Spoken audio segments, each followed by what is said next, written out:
In my opinion, there is no way around it. If you want to learn or master improvisation, you must go through transcribing, and the better transcriber you become, the better musician and improviser you will be. If you simply don't have much time, you can use existing ones, and there are some resources in the description below. But I strongly recommend that you develop your ear in conjunction with your technique and make that effort to learn to transcribe independently. Here's my 3-step process to simplify transcribing and get the most out of it. Number 1, sing the solo until you're blue. Jokes aside though, as I was hinting at in the intro, I want to make sure that I have that solo tattooed in my memory before I start transcribing with my instrument.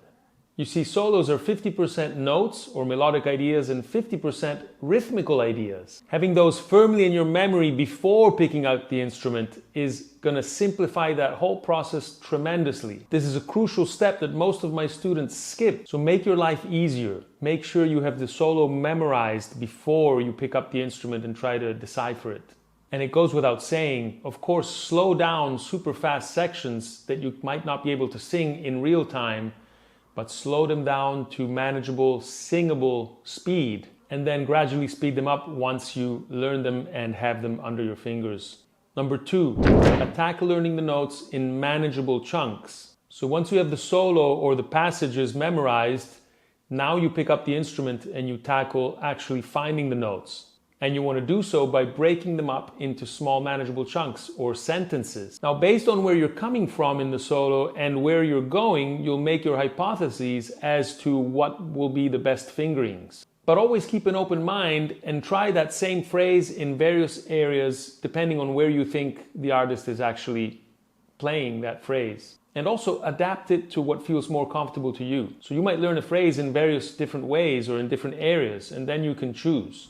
But it'll still be worth the effort to look at that same phrase in different areas or in different fingering patterns.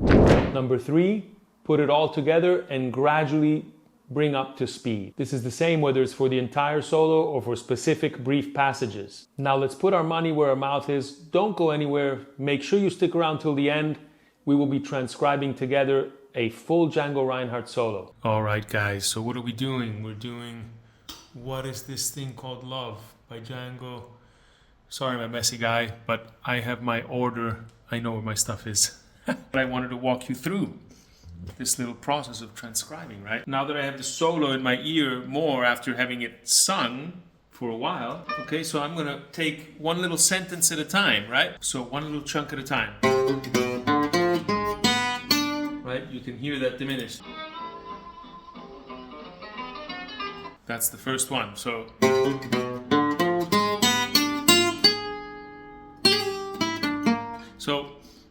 I have two options here. Django probably played this with the open strings.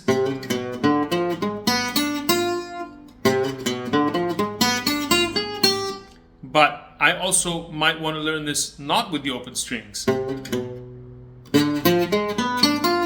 You know, using all my fingers, so.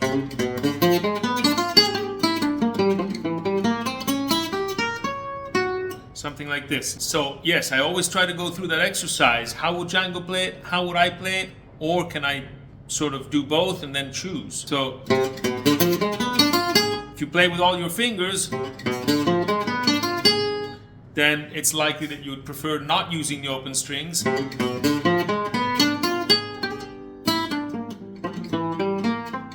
Something like this, we'll find out. But because Django had, obviously played with two fingers, then that's more than likely his path, and I want to make sure that I learn both of those. So let's double check that. Whoops, not exactly.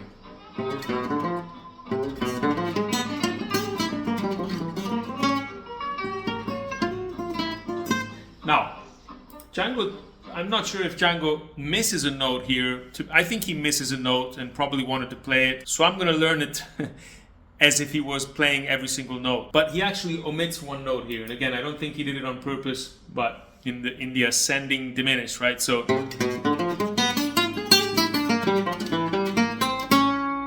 that's his last note, then it's, but in ascending with the diminished, you know, then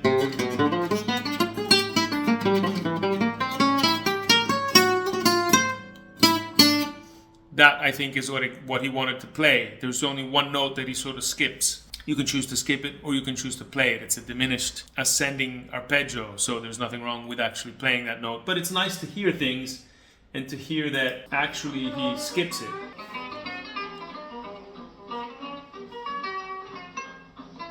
Okay, so you hear that. There's that little space where there's a pause. And again, that's something you want to be able to hear, and then you can choose to play it exactly like Django with the pause or play it, you know, full.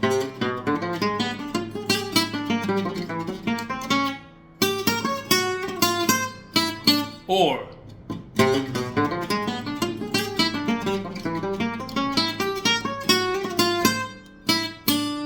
and that's the way I think I'm going to play it, because that's, I think, the way he wanted to play it. So that's that first phrase on the A section over G half diminished,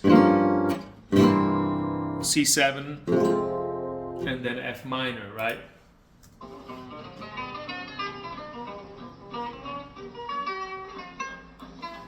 Okay, let's keep going.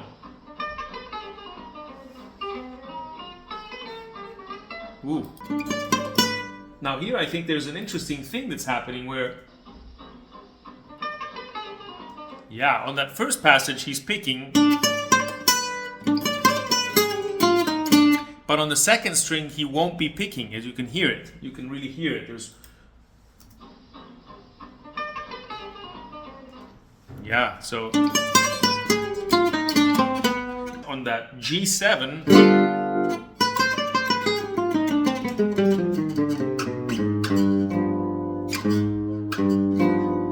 as you can hear, it works perfectly. That C minor, the C minor harmonic scale over G7. So, and then what else is going on?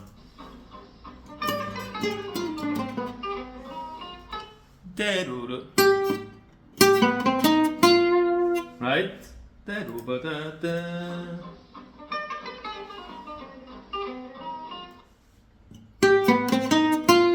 Yeah. Yeah, that's what's going on. So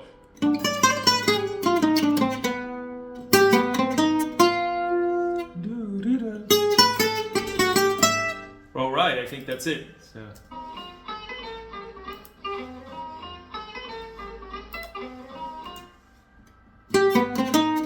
Yeah, that's definitely it.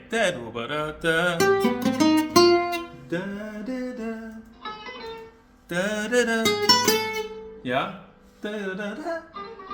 Yeah, so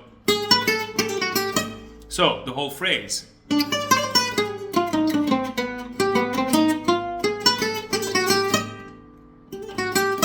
Okay, so I need to hear that there's that first part that's picked, and then the second string is not picked. It's just one pick motion and then a hammer-on. And then, and see, the thing about singing is that you actually incorporate and learn the rhythmic pattern of a phrase a lot sooner that way, as if I were to try to transcribe just by listening.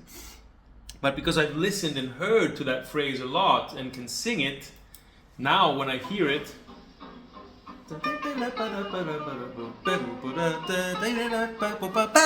I already have that rhythm, the rhythm aspect of the phrase in my ear. So it's a lot easier to then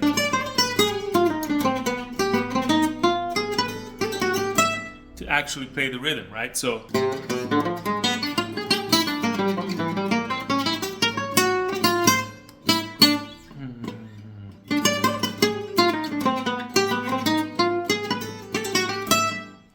and that covers that whole A. See, so this is how I go about it. I sing it a lot, I get the rhythm of the phrase, then I look for the notes, and then I think, what is Django likely to have played, and then how would I prefer to play it, and I try to learn as many variations of that same thing as possible. Just a quick reminder, if you're truly serious about improving your musicianship, consider joining me, Tim Cliphouse on violin and Manu Hagman on bass at my Under the Tuscan Sun Jazz and Gypsy Jazz Camp. This is year 10. It will be held between June 12th and the 15th in the incredible area of Castiglione del Lago between Umbria and Tuscany. If you're tired of jamming to backing tracks or just simply not seeing improvement in your playing, join us at Under the Tuscan Sun Jazz and Gypsy Jazz Camp. For 10 years, musicians of all levels, from absolute beginners to intermediate and advanced, from all corners of the world have come together to Under the Tuscan Sun Gypsy Jazz and Jazz Camp to dive into the music with both feet. Under the Tuscan Sun is a 4-day full immersion jazz and gypsy jazz workshop tailored for guitarists, violinists, and upright bass players. Our aim is to blend individual attention and needs with group play, focusing on all aspects of music: practice habits, practice routines, theory, technique, set preparation, organized and spontaneous jam sessions, and of course live performance. Don't miss your chance. We have limited spots because we care that there be a proper balance between the number of students and instructors and between the various instruments. This camp is selling out quickly, so make your way to darionapolicamp.com and book your spot today. We can't wait to see you in Tuscany. Okay then, so let's continue our journey into what is this thing called Love by Django Reinhardt in 1947 solo. We did the first A section, we're going to do the second A section. So let's hear it first. Again, keep in mind I've been singing this solo out a lot in my car and just listening to this solo so that I could really absorb not only the phrases and the melodies of the solo, but also the rhythmic details of the phrases. Here it is. So we're coming from.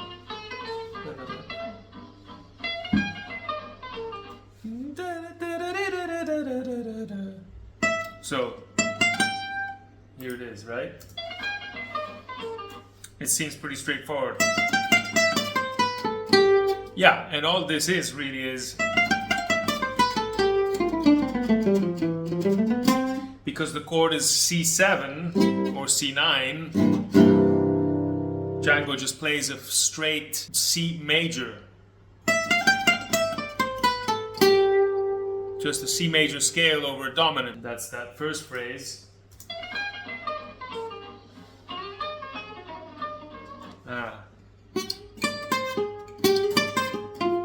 Right, that's because from there, from the C7 ninth, it goes to the F minor. So got that box, that minor. Let's see how it develops.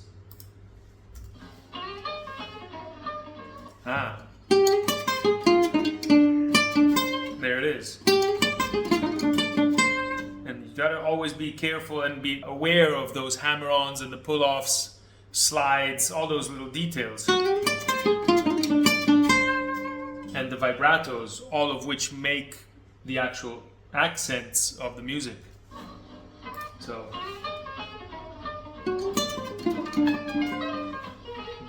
right, so.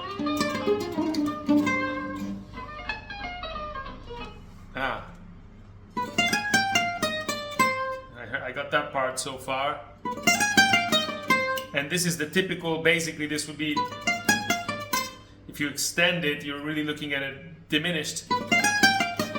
So over that G7, we're playing, of course, the G sharp diminished, which is always a proper substitution for a dominant chord, half step up using a diminished. So,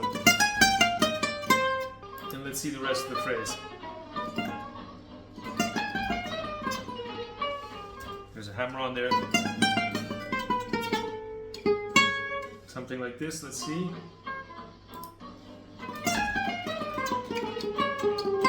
Yeah, that's it, right?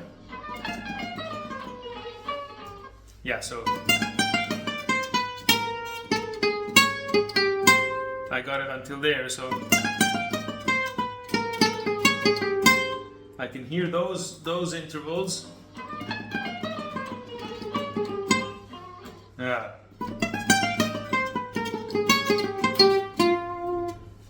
Right?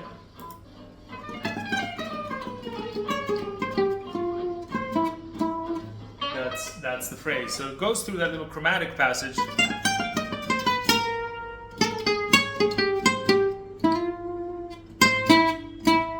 If I play it slower, right? So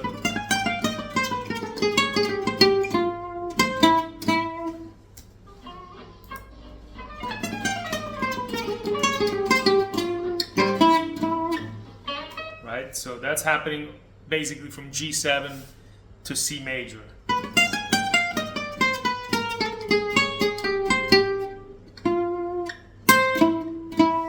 Okay, now we're going to the B section of the tune, which goes to B flat major first, you know, so F9,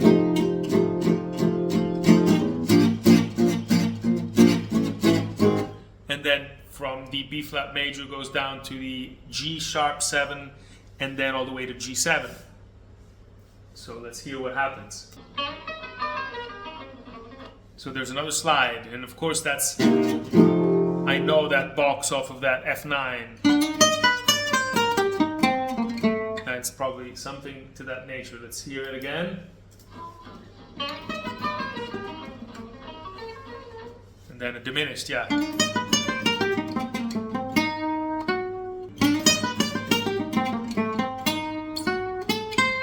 And I think that's because he's accessing the higher registers. When Django accesses the higher registers, often there's a slide.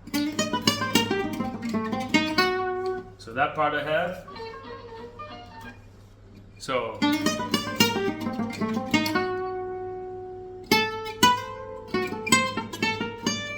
yeah, there it is.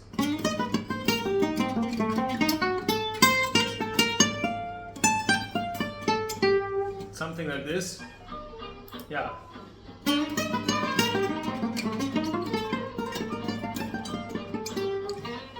There's that phrase. So here it is.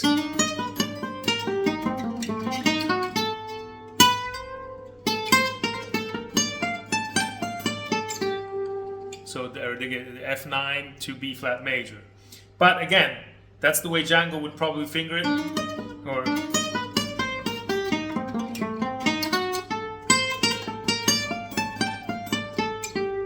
so that would be with two fingers. You can choose to play it that way. Nothing wrong with it. I would be more comfortable playing it with all my fingers here, or at least for the most part. Your third finger here. Here I would slide with my first.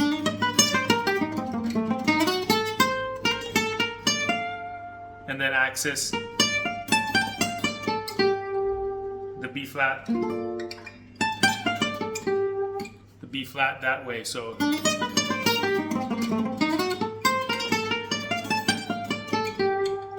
right?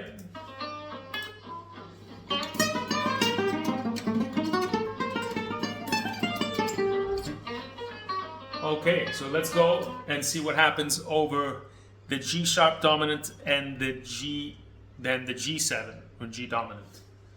So same thing. You see the parallel phrasing that Django uses. In other words, the same idea or similar idea off of F9, then it's the same or something similar over A flat.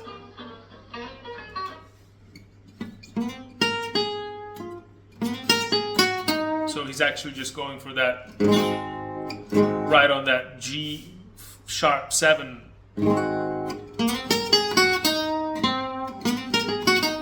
Really playing over that shape.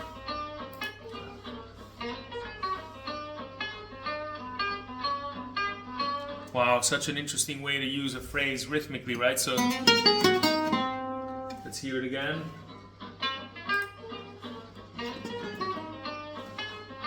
Yeah. Right, so again.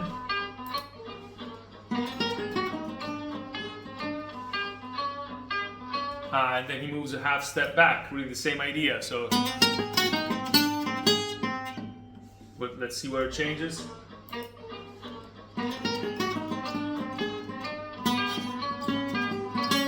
Aha, there it is. One more time.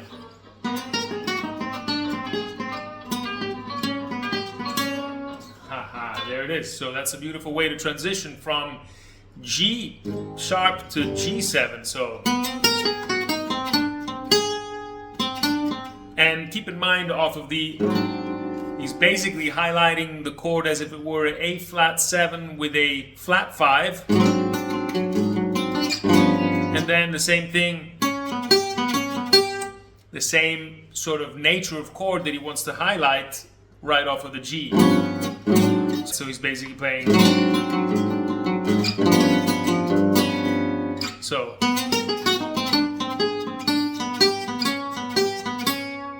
So cool. Okay, let's hear what happens next.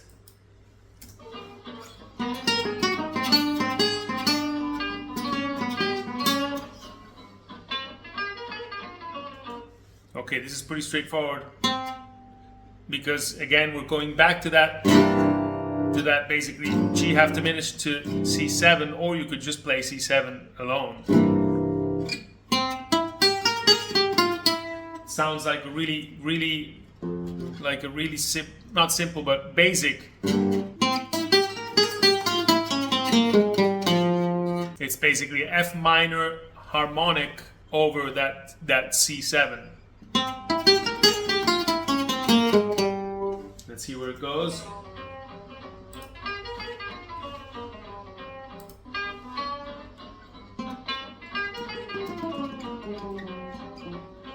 There's another rhythmic loop. Okay, now this. So you can choose again to play with 2 fingers, which is the way Django more than likely played it, right?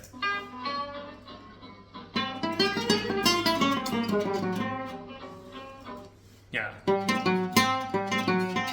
So you've got that little rhythmic idea at the end again, but again, you could play it with 2 fingers, and that would be not uncomfortable, but you know, this kind of shape I prefer, where I need more power on the hammer-ons and the pull-offs. I'll go with my first 2 fingers, or 1 and 3 at least. But then, I guess I could go with 2 fingers to the way Django does, but I think I'd rather go, once I hit the B string, just use 1 finger per fret.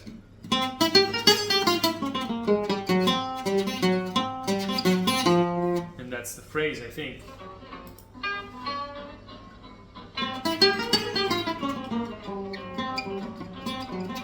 Almost. Let's hear it again.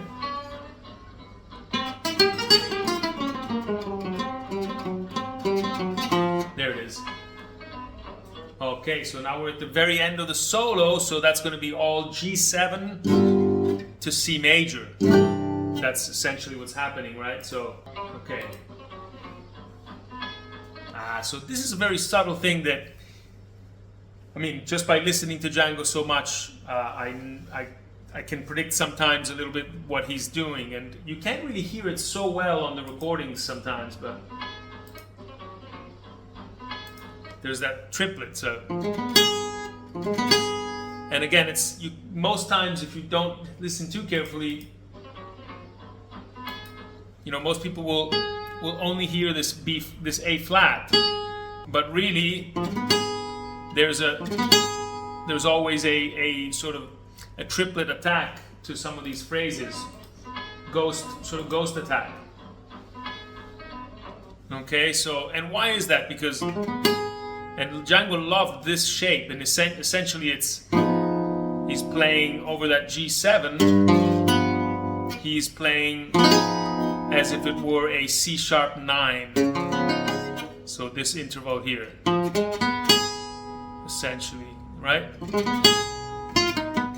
And typically there's a minor 6 played over that. Yeah.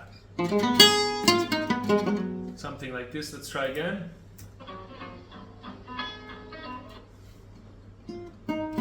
Actually, it's just coming down. So just minor, really A flat minor over G7. So, and I think he's continuing on that same. Yeah, and you can hear it. He's playing E flat and C and D flat right till the end. So it's really all A flat minor. Yeah.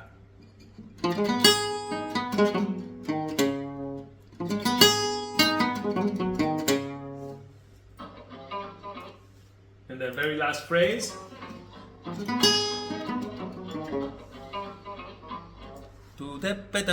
Always remember to sing.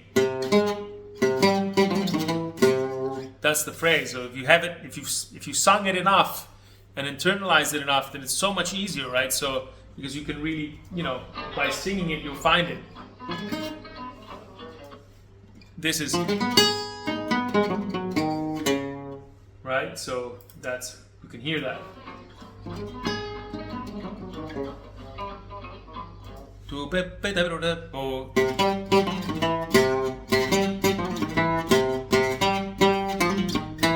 you go, you got that last upstroke.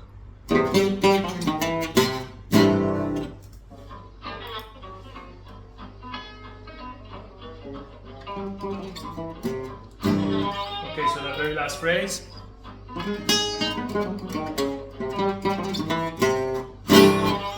Alright guys, so that's the whole solo. Let's see if I can sort of remember it.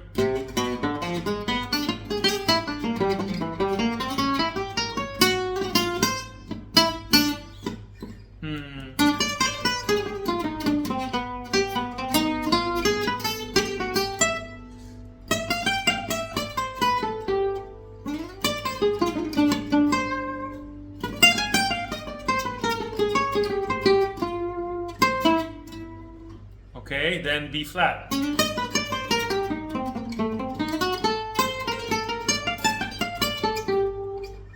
Right? So that then we went from F9 to B flat major.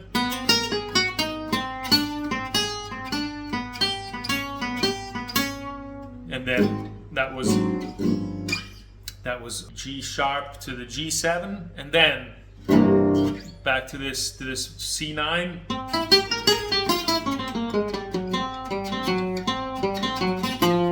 I might not be getting it exactly, but I'm more or less there, right? No, this one was a little different.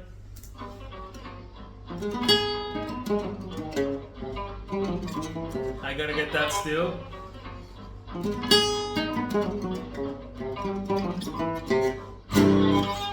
Okay, guys, so that's really the core of how I attack transcribing, and a lot of it, like I said, is singing it first, and then really finding options. I always go through the way Django, or I think the way Django would do it with two fingers, and many times that is the best or most comfortable way. If there's something not too comfortable, I'll find an alternative. Either way, I'll always try to use fingers towards my left. So if I can use my first finger instead of my second, I will. If I can use my second instead of my third, I will. Etc. If I can use my third finger instead of my pinky, I will. But I'll always try and gauge and be comfortable with doing it in different ways. And then I always think about the harmony that's behind. So you want to know the chords of the tune, of course, and then locate, what Django's using harmonically over those chords. Okay, I really hope this was helpful. I'll see you in our next video soon. If you're truly serious about improving your musicianship,